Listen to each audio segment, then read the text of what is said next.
Welcome to the Smarter Church Communications podcast. I'm your host, Zach Esger, and this is a podcast where we empower church leaders like you to streamline your communications, connect more effectively with your congregation, and reach more people in your community. Whether you're looking for practical tips, fresh ideas, or strategies to make your messages stand out, you're in the right place. I'm so glad you've tuned in to join us today. And today we have Mindy on the podcast with us. And Mindy, tell us a little bit, what are we going to be diving into today? Talk about just some ways that you can sort of be thinking about maintaining and upkeeping your website in terms of the content, the pictures, this type of thing, and how you can kind of automate that. So, because as we know, you just finished Christmas and you look up and it's already time to plan Easter, it goes fast. And so you almost have to automate these things so that you can make sure you're attending to them well. Absolutely. And like you just said, like throughout the church calendar year and as a church leader, church communicator, there's so many busy seasons. And in the midst of, I just find like we just came out of Christmas, we're heading into Easter, and it's like, wait, I just caught a breath from Christmas, and now all of a sudden I'm having to focus on Easter. And one of the things that can really quickly happen is we forget to check on our website. We forget to make sure everything's up to date. We forget to do some of those things. So for you, what's been sort of a helpful rhythm, or like what's helpful for you when thinking about what do I need to look at when I'm thinking about keeping my website up to date? Well, I will say one thing that I love about Tent App's platform is a lot of it you can actually automate on the back end to depopulate when an event happens, and that's amazing. But there are things that you will have to manually do. And so for me, one of the big things is pictures. And you could argue that, so for example, I remember we had a video on the church I work at, the homepage, and a little boy was on that video, and I looked at it and I was like, he is 5 inches taller and 5 years older, or whatever. And you could argue, well, nobody knows that. Like that, Right. a guest wouldn't go, oh, I know that kid. He doesn't look like that anymore. But for me, it's about it needs to represent as best it can what's actually happening at your church. And should a person hop on and know that kid and know that he doesn't look like that at all anymore, they may go, well, what else are they not updating? Right. So for me, that it's just about excellence, and just trying to make it as representative of reality as possible. Yeah.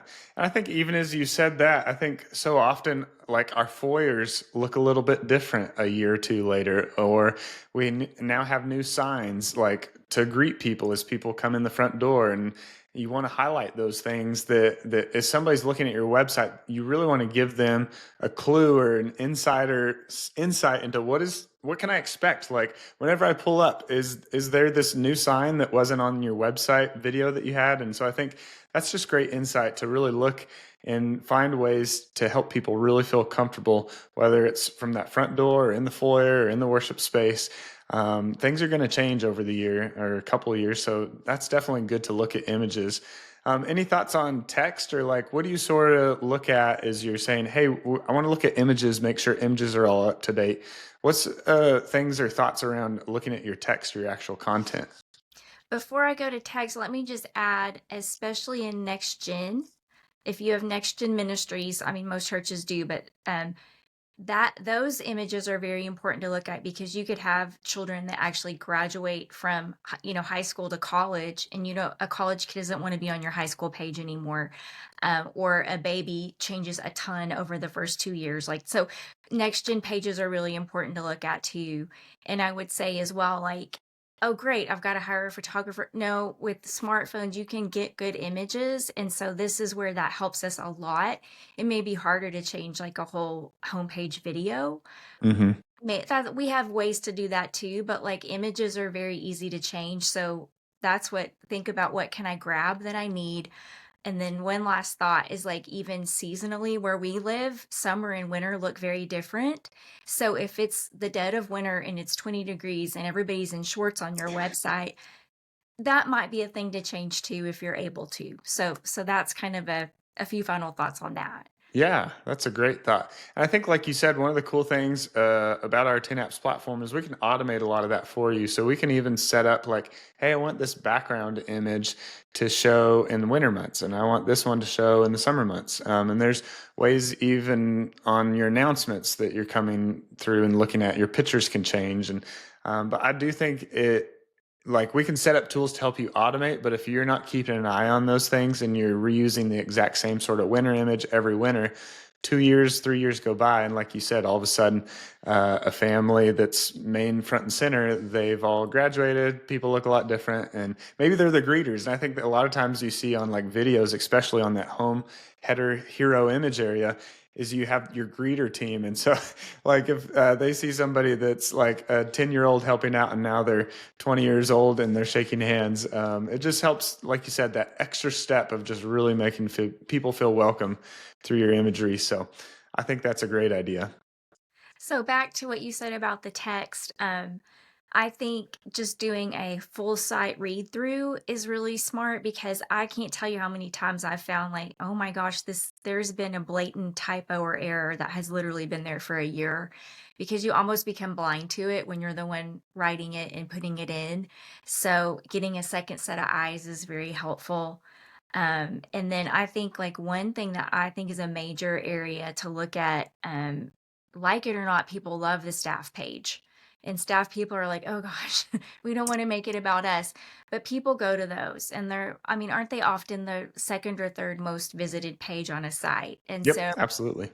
and then if you've included a bio, if you put Zach has been at this church for 5 years, you're going to have to change that every year. So I opt to do since 2015 or whatever the date. You put the Right. date they start versus how many years because people will do the math. But you're setting yourself up to catch an edit every year if you don't do that. Yeah, absolutely. I can't tell you the amount of church websites I've gone to that have the copyright sort of footer at the bottom, and it's like, hey, 2020, and I can tell, hey, maybe your whole website hasn't been updated since 2020. So I think that's a great thought. Be sure to look for ways that you don't have to update years every single year, whether that's the footer copyright or in a staff bio. So Or how long the church has been in existence, like put a date instead of how many years. So it's just simple, but it'll save you some time. yeah, absolutely. I think that's huge. Now, another thought that just came to my mind is we're looking at text, we're looking at images. Is there anything else we should be looking at in the big picture of, hey, I just want to make sure my website's up to date? Any other tips you'd say we want to really highlight or take a look at? I'm looking through my notes just to make sure I haven't missed anything. I think another thing that's not as much an outdating issue, but just of being mindful is like trying, and it's so hard because when you work somewhere or even a high level volunteer, you haven't been new in a hot minute. And so, Hmm. but almost like trying to look at your site through the eyes of someone new and make sure that you haven't used insider language. So your drop down menu says at the edge instead of youth ministry Hmm. or whatever. Just make sure things are as generic as possible so that if it's a guest, they like, oh, I know what they mean by that.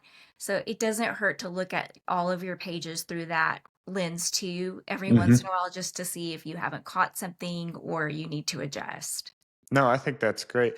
I think having fresh eyes and maybe even asking a volunteer or somebody else on staff, because I feel like sometimes if you're the person in charge of the website, you're looking at it over and over and over again, and you can miss a typo. You can miss really easily, like, hey, this link isn't working, and you're like, oh, I made that 5 years ago, and that's an outdated PDF that's no longer there or something, like. So I think just having some outside eyes on your website through a little housekeeping update is a huge spot to help you see any blind spots that you've missed. And you could definitely, this sounds like a lot of work, and it sure could be, but you could make it a quarterly project. And so on this week, I'm going to go review these things. On this week, I'm going to review these things. Or if you just want to do it in one big chunk, just like sit down and spend half a day doing it. But put it in your calendar and automate that and then get help. And like you Yeah. said, I think another good idea is a secret shopper idea of I've got a friend that does not go to my church, doesn't know anything about it, and I'm going to offer them a gift card or to coffee to go look at this site and say, this doesn't make sense to me, or I kind of get it. That could be very helpful too. Yeah, absolutely. I think another thing that comes to my mind too is as you're updating things on your website, one of the number one things that you want to be sure and check is mobile optimization. And by default, our 10 app websites are built in a way that they should respond and resize things. But there's also sometimes that you use a really, really long word in a title of something, and it just, no matter how much we try and resize and shrink that text down, it's like, wow, that text is so small on a phone because it just responsively resized, or it's wrapping on 2 lines and I need to look at that. So I think one of the things I would also encourage you to add into your review or website upkeep checklist would be check your whole site on your phone, because most people are going to be coming to your website on their phone now. And so it's one of those things that as the person in charge of the website, you can be like, oh yeah, I added that, I did this, and then you never check the phone view, and you might have one of those really long words that just doesn't look right, and you need to go in there and adjust something. I think the cool thing too for us on our 10 apps websites is there's a way that you can adjust every piece of your website to look differently on mobile. So if you even want to change that word to say something completely different on mobile, you can do that. Or you can change the size, or you can change the width. You can change all those things on just a mobile device. And so really easy for you to do in our package. If you're on something else, you might have to create a different page or something like that. But I would encourage you guys, look at ways that you can optimize every one of your pages and everything that a new guest is looking at to make sure it's looking good for mobile. And that's a really good point too, that if you do have a section that is different on mobile than on desktop, and you made the edits on desktop, make them on mobile too. Because I've done that where I thought I made the edit and then I go to my phone and I'm like, that I made that edit. Well, no, you didn't. You didn't change it. So anyway, that's a Yeah. smart thing to do too. And isn't it like well, on ours, I think it's 7 out of 10 are on their phone Yep. engaging your site versus the desktop. And it's Yep. ironic because we build the desktop first and that's what we give the most attention. That's just the way it is, but the phone is getting more traffic. So it's so important. Absolutely. Yeah, the stats are 70% of viewers to most church websites are coming on their mobile phone. So if 70% are on their phone, you need to make sure that every page of your website is really well optimized for mobile phones. So I think that's a great point. Now, if I'm thinking just to run through a quick list here. So we would encourage you to think about auditing your website quarterly in some of these seasons, like in between Christmas and Easter, because you're about to have another big wave of first time guests looking at your website. So we really encourage churches to look at their websites, go through a little housekeeping. And the first thing on your list in housekeeping is looking at your images, making sure all your images are up to date. Your second thing on your checklist is looking at your text, making sure all of your text is up to date and there's nothing that needs updated, any years or any verbiage or times that have changed. Be sure to make sure everything's relevant and up to date. And then the next thing would be having maybe a secret shopper check out your site and see, are there areas that are confusing, that use insider language, that maybe a link doesn't work? You want to make sure that somebody that doesn't see your site regularly can really easily navigate your site. And then the last thing would be just to make sure your site is mobile friendly. So you want to be sure and go through your whole site to make sure things are ready. So in that, I think that's an amazing just, hey, let's go do this type of checklist. And it really doesn't take long. Go through your site, go through each of your pages, because if you're not doing that, you could really miss some new guests coming to your church because they're confused because you have the wrong times, or because you've have some outdated information on your website that's not working, that's confusing. So I just really would encourage people to think through, let's do this right here, right now, and not waste another minute. So Mindy, go ahead. Yeah, I agree with you. And I think ultimately, like it or not, the way you manage your website is a window into how you manage your church. And whether or not that's actually true, it feels true. And Hmm. so if someone goes to your, I mean, I've done it with like retail places or whatever else, and I'm like, this is not updated. It really irritates me. And Yep. especially if something really, really old is on there, I'm kind of like questioning everything. And that may just be because I do this. But I think it is definitely, we've talked about the website is a place, it's their first stop most times. And so it's worth this investment so that it reflects what's going on with your church and your heart for people and the way your intentionality. Yeah, absolutely. I think you nailed it on the head there. Like the attention that you give to your website will really directly represent, and like you said, it's their first impression. And so if you have a website that hasn't been updated in 10 years and all the other sites they're looking at are new and updated and clear and concise, it really can either drive people to your church or drive people away. And so I think it's really an important thing to do regularly, to be looking at how are you communicating with excellence through your website presence. So Mindy, I think that is an awesome, like, step-by-step to-do list of what church leaders can go do. Do it today. Seriously, don't wait, because there are people Googling and searching for your church website and they're looking at it today, tomorrow. So I would say this isn't something to sit on, but to go do, and it's something you can go do really quickly. So any other thoughts as we close out today, Mindy, of encouraging folks on getting this housekeeping list going? I would say, I don't know if this is housekeeping, but just along these lines is if you have a ton of stock images on your site, try to see where you can go in and go, okay, instead of this happy kid that we don't know, can we go find a happy kid in our church and just snap a picture? Because I think you and I both know you can tell when it's a stock image. Like Yeah. I mean, it's beautiful, but it doesn't look real. And so I mean, I know you feel strongly about that too. So what would you add there?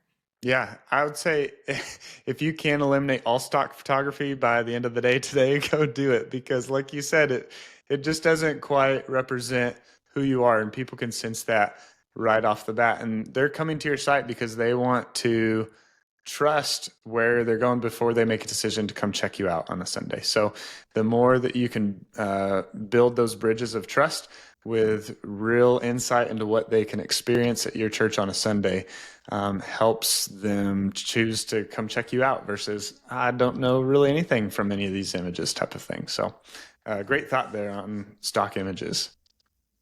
I think that's all I've got. How about you? I think that's it. I think if churches will go in and do those things, it can really go a long way. So I would just encourage you, if you're a church leader today, don't waste time. Get rid of the stock images, update your images, update your text, make sure you're mobile friendly. And if you do those things, I think you're going to be really well set up. And if you especially do those on an ongoing basis, it's going to keep your website fresh, help you communicate with excellence, and reach new people. So I think that's really it for us today, but just want to say thanks for tuning in to the Smarter Church Communications podcast.